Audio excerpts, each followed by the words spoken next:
எவ்வளவு நாள் வந்து பிசியோதெரபிஸ்ட் வீடு போகும்போது யாராவது உங்களை தப்பா சொன்னாங்களா? இல்லண்ணா உங்களை பாராட்டி இருக்காங்க.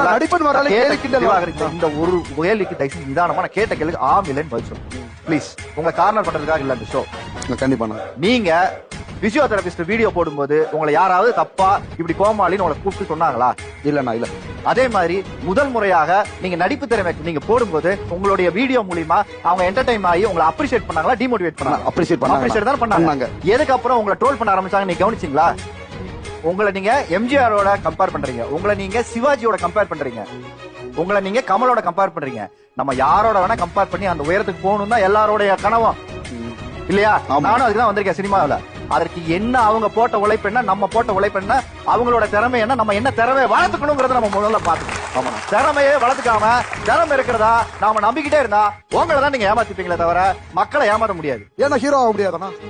ஹீரோ ஆக முடியாதா? ஹீரோவும் ஆகலாம். நிறைய காமெடி ஹீரோ ஆகலையா? ஆமா ஆமா.